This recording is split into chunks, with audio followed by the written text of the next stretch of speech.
Hi friends, welcome to all of you to this series of Mutual Fund A to Z. Mutual Fund A to Z সিরিজের আজকে নতুন একটা question নিয়ে হাজির হলাম। আজকের কোশ্চেন হচ্ছে হোয়াট আর NFOs?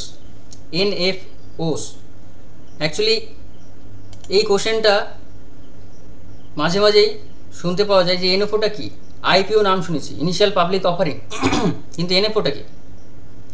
সো মাথায় রাখবেন NFO হচ্ছে IPO, যেমন শেয়ার মার্কেটে স্টক যখন কোনো একটা স্টক যখন শেয়ার মার্কেটে লিস্টেড হয় তখন সেটা IPOর মাধ্যমে, ইনিশিয়াল পাবলিক অফারিংয়ের মাধ্যমে লিস্টেড হয় এবং আপনি IPO সাবস্ক্রাইব করতে পারেন। এখানে NFO মিনস হচ্ছে new fund offer.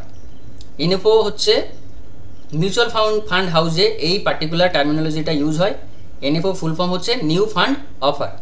It is basically an investment scheme launched by a fund house or asset management company to raise capital for a new mutual fund from investor, and it is introduced in the market first to allow the public to subscribe to a newly launched scheme at a low initial price.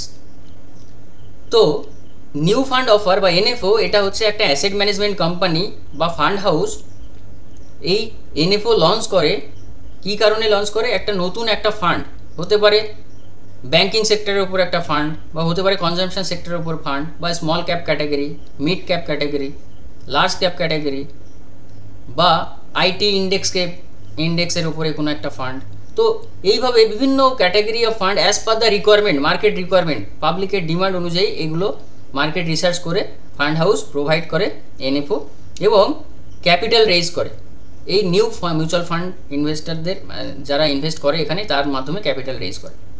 So এখানে actually এটা আপনি IPOর মতোই বলতে পারেন।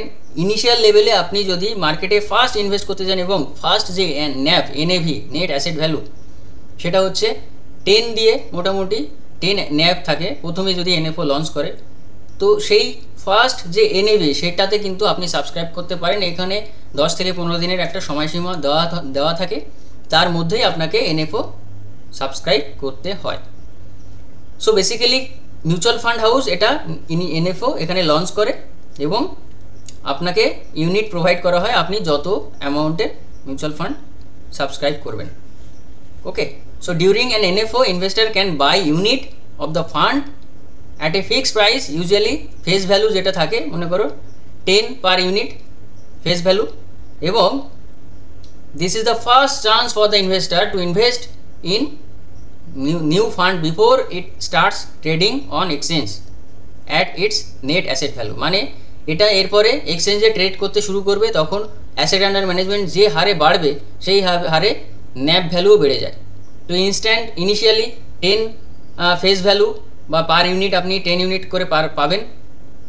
Suppose ধরে নেওয়া যাক আপনি 1000 টাকা ইনভেস্ট করেছেন, তাহলে আপনি কিন্তু 1000 ডিভাইডেড বাই 10 মানে 100 ইউনিট আপনি মানে এখানে পেতে চলেছেন। তো সেই হিসাবে আপনার NAV ক্যালকুলেট করা হয় এবং NAV যত বাড়বে সেই হিসাবে আপনার সাপোজ NAV বেড়ে 20 হয়ে গেল, তাহলে কিন্তু আপনি 1000 টাকা ইনভেস্ট করলে সেখান থেকে 50 ইউনিটই পাবেন। ওকে, তাহলে এখানে একটু ডিটেলসে আলোচনা করব NFO নিয়ে। সো অ্যাকচুয়ালি NFOটা কি সেটা নিয়ে আলোচনা করলাম। এটা একটা NFO is like an IPO for mutual fund who is allowing investor to subscribe to a new scheme at it's Inception. মানে শুরু থেকেই আপনি এই স্কিমে ইনভেস্ট করতে পারেন। কিছুদিন আগে UTI অ্যাসেট ম্যানেজমেন্ট কোম্পানি, যেটা প্রাইভেট সেক্টর ব্যাংকের উপরে একটা ক্যাটাগরি বা একটা থিমেটিক একটা ফান্ড লঞ্চ করেছিল, যেখানে দেখা যাচ্ছে পাবলিক বেশিরভাগ ব্যাংকিং সেক্টরের উপরে ইন্টারেস্টেড হচ্ছে, যেহেতু ব্যাংকিং সেক্টর একটু আন্ডার ভ্যালুড প্রাইসে আছে। তো এই হিসাবে as per the demand market research করে কিন্তু এই ফান্ডগুলো অফার করা হয় পাবলিককে, যাতে পাবলিক আরও ইন্টারেস্টেড হয় এই ফান্ড হাউসে ইনভেস্ট করার জন্য। It's a way for the asset management company to raise capital for the new fund. মানে এটা এমন একটা মাধ্যম যার মাধ্যমে ক্যাপিটাল রেজ করা যায়। যেমন IPOর মাধ্যমে কোনো একটা পার্টিকুলার কোম্পানি IPOর মাধ্যমে যেমন ক্যাপিটাল রেজ করে, ক্যাপিটাল বিভিন্ন পারপাসে রেজ করা যেতে পারে। যে শেয়ার হোল্ডার যারা আছে তাদেরকে এলিমিনেট করার জন্য বা ডাইলুট করার জন্য, বা বিজনেস এক্সপানশন করার জন্য বিভিন্ন রকম পারপাসে IPO মার্কেটে আসে। তো এখানে এনএফও ঠিক এরকমই ক্যাপিটাল রেইজ করার জন্য নিউ ফান্ডের মাধ্যমে অ্যাসেট ম্যানেজমেন্ট কোম্পানিতে এনএফও আনা হয়। এবং the NFO period is typically 10 to 15 days during which investor can buy unit. Investor কিন্তু একটা স্পেসিফিক টাইম হরাইজন তাকে বেঁধে দেওয়া হয় যে এই ডেটের মধ্যে আপনাকে এনএফও সাবস্ক্রাইব করতে হবে, আদারওয়াইজ আপনাকে যদি ওটা ক্লোজ এন্ডেড ফান্ড হয় তাহলে কিন্তু আপনি এই এনএফওতে আর ইনভেস্ট করতে পারবেন না। সুতরাং এটা কিন্তু মাথায় রাখতে হবে যদি আপনি ইনভেস্ট করতে চান। After the NFO period the fund is listed and trades on stock exchange based on its NAV, মানে এর যে নেট অ্যাসেট ভ্যালু তার উপরে বেস করে ট্রেড করতে থাকে এনএফও লঞ্চ হওয়ার পরে। এবং এটা কিভাবে কাজ করে, যে অ্যাসেট ম্যানেজমেন্ট কোম্পানি সেটা অ্যানাউন্স করে যখন NFO আউটলাইনিং the funds objective, investment strategy and risk factor, মানে এখানে গাইডলাইন দেওয়া থাকে এখানে পার্টিকুলার ফান্ডের অবজেক্টিভ কি, ইনভেস্টমেন্ট স্ট্র্যাটেজি কি আর রিস্ক ফ্যাক্টর কি অ্যাসোসিয়েট আছে সেটা নিয়ে এখানে কিন্তু আলোচনা করা থাকে এই গাইডলাইনে। Investor can subscribe to the NFO by purchasing unit at the face value, usually 10 আমি বললাম 10 পার ইউনিট ফেস ভ্যালু এখানে প্রোভাইড করা হয়। The AMC can deploys the collected capital to invest in the assets as per the fund strategy. এবং যে AMC house asset management company সে deploy করে যে capital collect হলো সেটা ইনভেস্ট করে কোথায়, ইনভেস্ট করে in the asset as per the funds strategy. Suppose banking সেক্টরে আমি ইনভেস্ট করব, আমার ব্যাঙ্কিং সেক্টর ফান্ড, তাহলে আমি অনলি ব্যাঙ্কিং সেক্টরে ইনভেস্ট করতে পারবো, এই টাকাটা আমি অন্য কোথাও ইনভেস্ট করতে পারবো না। অ্যাজ পার দ্য গাইডলাইন আপনাকে ইনভেস্ট করতে, ফান্ড হাউস ইনভেস্ট করবে আপনার টাকা। Once NFO closes investor can buy or sell unit on stock exchange at the prevailing NAV. যখন এই এনএফও ক্লোজ হয়ে যায়, যখন এক্সচেঞ্জে এটা ট্রেড করতে থাকে, এবার আপনার ন্যাপ ভ্যালু 10 থেকে 20 হয়ে গেল, তার মানে আপনার 1 লাখ টাকা বেড়ে 2 লাখ হয়ে গেল, আপনি চাইলে এটা সেল করতে পারেন এক্সচেঞ্জে।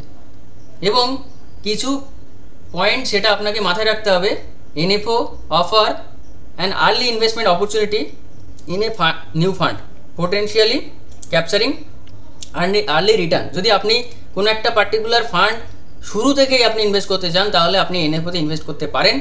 এবং it's a good idea to research the funds objective and risk factor before investing in an NFO. যদি আপনি ইনভেস্ট করতে চান আপনাকে একটু রিসার্চ করে ইনভেস্ট করতে হবে।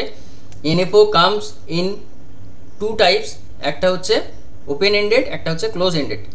ওপেন এন্ডেড মানে আপনি যে কোনো টাইমে ইনভেস্ট করতে পারেন এই পার্টিকুলার ফান্ডে, আর ক্লোজ এন্ডেড মানে স্পেসিফিক টাইম নির্ধারণ করা থাকে যার মধ্যে আপনাকে ইনভেস্ট করতে হয়। ওপেন এন্ডেড ফান্ড অ্যালাউ করে ইনভেস্টরদের বাই সেল করতে এনি টাইম, ওকে।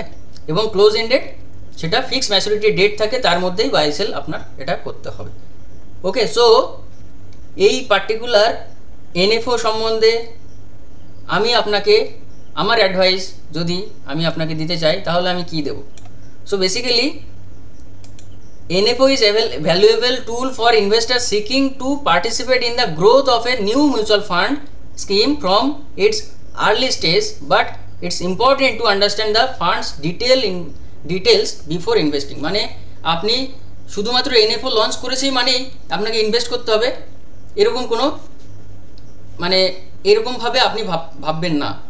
আপনি যদি ইন্টারেস্টেড না হন ইনভেস্ট করার দরকার নেই, বিকজ এনএফও মানে হচ্ছে এটা একটা নতুন ফান্ড হাউস, নতুন ফান্ড, যেখানে ফান্ড হাউস যে ফান্ড ম্যানেজার আছে তার ট্র্যাক রেকর্ড আপনি হয়তো নাও জানতে পারেন। মানে আপনি ডিটেল রিসার্চ করে ইনভেস্ট করুন এবং better lets them prove that they are the right product. শুধুমাত্র নিউ ফান্ড এনএফও এসেছে মানে ইনভেস্ট করতে হবে, এটা কিন্তু সঠিক ডিসিশন নয়। সো আমি বলবো আপনি অ্যাভয়েড করুন এনএফও এতটা ইন্টারেস্টিং কিছু নয়। যেগুলো অলরেডি মার্কেটে এক্সিস্টিং প্রোডাক্ট, যারা অলরেডি এস্টাবলিশ প্লেয়ার, যারা এখানে মানুষকে তাদের রিটার্ন এনে দেখিয়েছে, অ্যাটলিস্ট 5-10 ইয়ার্সের অভিজ্ঞতা আছে মার্কেটে এবং তাদের একটা ট্র্যাক রেকর্ড আছে, তাদেরকে রিসার্চ করলে আপনি তাদের ট্র্যাক রেকর্ড, প্রিভিয়াস হিস্ট্রি আপনি এখান থেকে ডিটেলস স্টাডি করতে পারেন। তার বেসিসে যদি আপনি ইনভেস্ট করেন তাহলে সেটা কিন্তু গুড ইনভেস্টমেন্ট। শুধুমাত্র এনএফও এসেছে বা আইপিও এসেছে তাতে ইনভেস্ট করবো, এটা একটা ভালো ডিসিশন নয়। তো don't invest in NFO without any research, okay. আপনি করতেই পারেন যদি আপনার রিসার্চ বা স্টাডি ঠিকঠাক থাকে, আপনি সেখান থেকে আপনি ভালো বেনিফিটও পেতে পারেন। ওকে, তো আমি রেকমেন্ড করব আপনি যেগুলো এক্সিস্টিং ফান্ড আছে, অলরেডি ভালো ভালো ফান্ড আছে, সেই ফান্ড হাউসে সেই ক্যাটাগরি ফান্ডে আপনি ইনভেস্ট করুন। এনএফের পিছনে চেজ করার কোনো দরকার নেই। এটা একটা মার্কেটিং গিমিক যেটা ইনভেস্টরদের এক্সাইটেড করে তোলে এবং আমার অন্য প্রোডাক্ট সেল হচ্ছে না, তার জন্য একটা নতুন প্রোডাক্ট নতুনভাবে এই মিউচুয়াল ফান্ড হাউস আনে এবং এটাতে আপনার বেনিফিট যে হবেই এরকম কোনো ব্যাপার থাকে না। একটু স্টাডি করে যদি ইনভেস্ট করা যায়, ভালো রিটার্ন এই মার্কেট থেকে আসে। আজকের ভিডিওতে এইটুকুই। পরের ভিডিওতে আবার আমরা কথা বলবো, কোশ্চেন অ্যান্সার নিয়ে আসবো। কমেন্ট বক্সে আপনার কোশ্চেন করুন এবং ম্যাক্সিমাম পিপলকে এই পার্টিকুলার ভিডিওটা শেয়ার করুন, যাতে মানুষ সচেতন হয়ে আরও বেশি ইন্টারেস্টেড হয়ে তাদের ফাইন্যান্সিয়াল গোলকে মিট করতে পারে। আমার চ্যানেলের পারপাসটা সেটাই, মানুষ অ্যাওয়ার হয়ে সচেতন হয়ে ইনভেস্ট করুক। নমস্কার, ভালো থাকবেন, সুস্থ থাকবেন। আজকে এই পর্যন্তই। Thank you.